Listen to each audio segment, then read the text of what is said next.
about to be let loose. Attention! Go!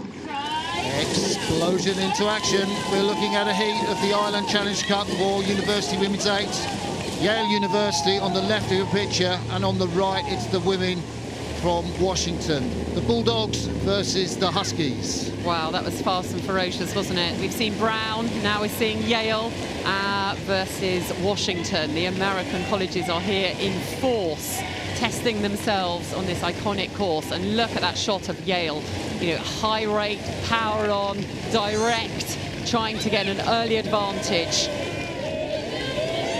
So this is a mixture, the Yale crew on that far side of their 1V and 2V8, 5 from the 1V, 2 from the 4V, of course 9 women in the 8, including the Cox. 2v1 there, race at the NCAAs, and I think the first varsity crew won their petite final, so that means they finished 7th. What a great explosion of power. Both of these crews testing each other, watching, seeing what that speed is to the first marker, trying to get the power in, still at very high rates, I think, in both crews here.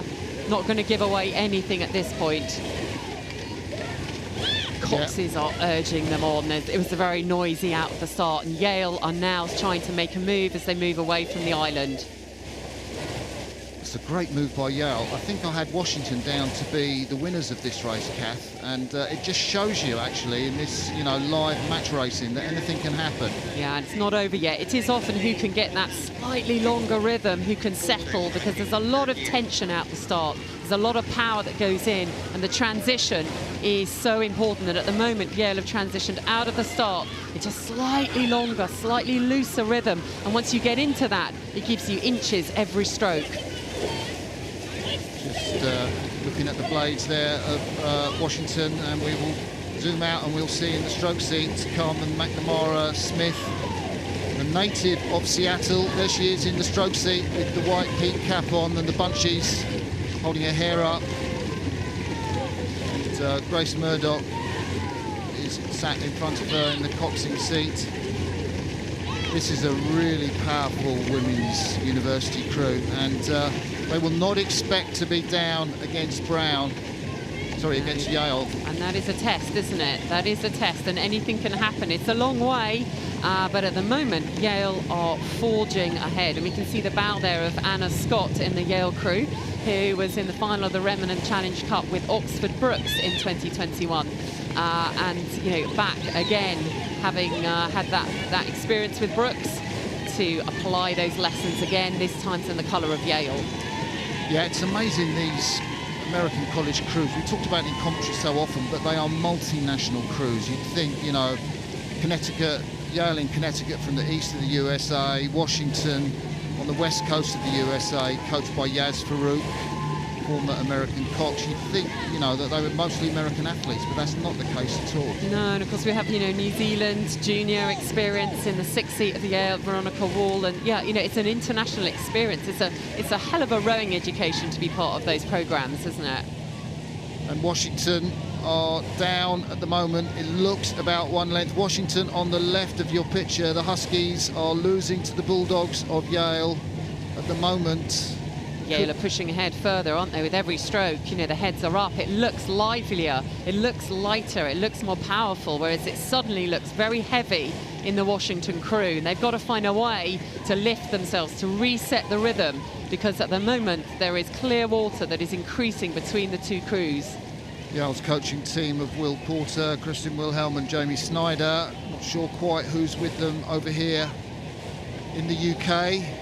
But that's their coaching team for this year for the women's rowing, and this will be a special sweet victory.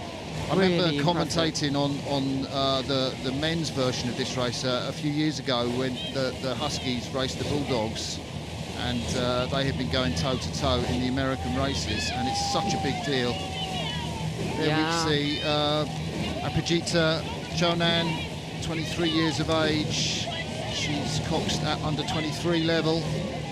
Experience, she knows what she's doing. Yeah, definitely. And you know, for the stroke player Dirks of that Yale crew, her second Henley. She was here with Yale in 2018 in the remnant and was knocked out in the semi-finals by the Australian national team. So interesting to be back here now in the Island event, which of course wasn't there at that point. And, you know, Brown will soon be watching, won't they, what's happening in this race very closely, who we just saw winning their race in dominant fashion. Yeah, I reckon they might pick it up in the evening, you know. Or maybe they will be watching now. Brown, who have just rode earlier, will they be watching this race now live? Could be. They could be. The coach might be that sort of on it, but I think a lot of the coaches catch up, you know, as you can. All racing from Henley is available on YouTube quite soon after the live race, and you can watch it on catch up if you've missed any races, and I'm sure a lot of you do that.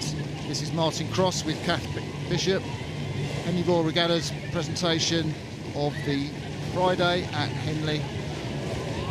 It's a step up in each round, isn't it? They've dispatched, you know, they had some pretty tough races, but dispatched Edinburgh for in the case of Washington, and British Columbia from Canada, the UBC crew in the case of Yale, and Yale have stepped up again today to say we're in a different league and we are going to be here at the weekend. Yeah, look at that shot.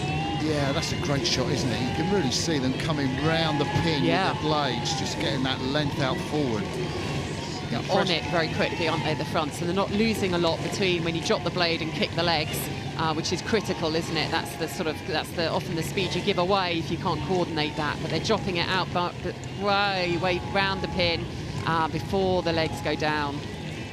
And of course, these women will have done a lot of rowing just in eights, I guess. Yeah, they'll have been racing all year, won't they? And lots of them have come out of programmes as well. You know, if you've been at Oxford Brookes, for example, you're used to racing in eights and match racing. They're in big squads. They're used to sort of, you know, being there, battle paddling, all of that. But at the moment, University of Washington wish they were side by side with someone, because they're in their own race and that looks hard. This is a hard race in your head at this point.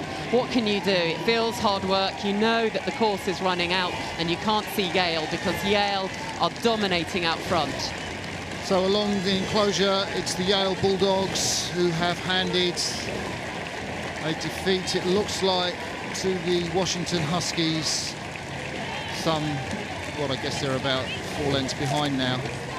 And that will be a sweet victory in terms of American-US college rowing. Important in terms of the Island Challenge Cup, because Yale come through to the finish and go to the semi-finals tomorrow.